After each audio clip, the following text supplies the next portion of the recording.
You're just getting your day started. It is starting on a somber note. Here's what we know so far out of Dallas. Snipers shot 10 police officers. An 11th was shot during an exchange with a gunfire with a suspect in a parking garage. We do know that suspect is dead. Police have 3 others, though, in custody. Hundreds of people were in Dallas protesting peacefully. 2 deadly officer-involved shootings. These just happened in this past week in Louisiana, Minnesota. Yeah. And witnesses say everything was going fine until the end. Law enforcement says this appeared to be a coordinated plot. Working together with rifles, triangulated at elevated positions in different points in the downtown area where the march ended up going, the route of the march. This is the deadliest attack on law enforcement since September 11th. Steve? Well, from witnesses to the president even, Amy, Americans are describing last night's attack as horrifying. Here in Nashville, our mayor, Megan Barry, releasing a statement last night. Quote, "The murder of police officers in Dallas working to protect peaceful protesters is horrifying and heartbreaking. Our search for justice and answers in the killing of Alton Sterling and Philando Castile will not come at the barrel of a gun, but through creating a more just and compassionate society for all. We must come together as one people committed to peace and to ending violence and hatred wherever it exists." That quote from Megan Barry. Well said, Mayor.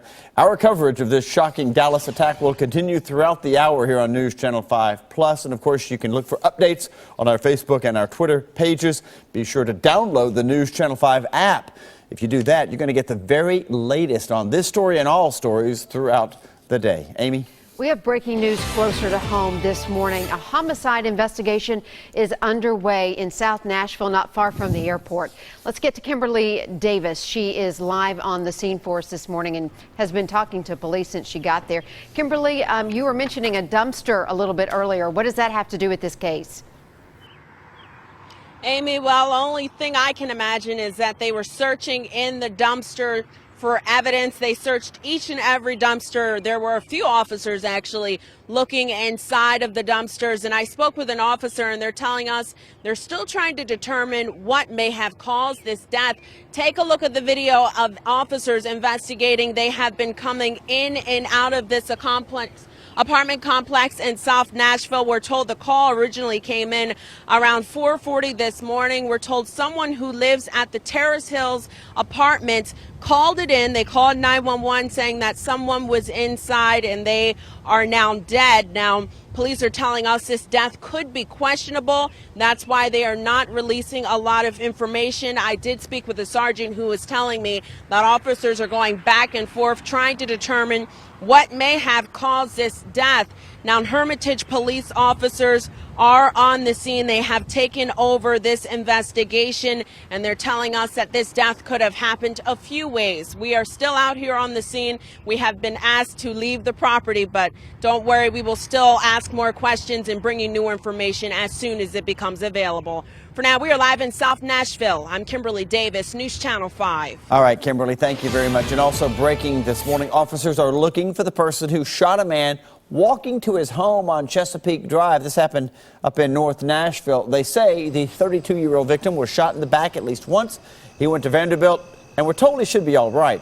There were several shell casings found on the ground, though. Officers do not have a suspect description. If you have any information, contact police on that case. And a man is in the hospital and another is behind bars after a hit and run in Hendersonville. Michael Rittenberry was driving on I-65 when he swerved and hit a man working on a semi-truck. The victim was taken to Skyline Medical Center, and we're told he should be okay. Rittenberry was arrested and is possibly facing DUI and vehicular assault charges. Meantime, Metro Police are looking for the driver of another accident involving a pedestrian overnight. Officers say the victim was hit on Old Hickory Boulevard at Nolensville Pike around 9:30 in South Nashville. The driver hit the victim and sped away. The victim is at Vanderbilt with non-life-threatening injuries. Police, meantime, are looking for a black car with purple headlights. That car will also be missing a side view mirror. If you have any information, call police.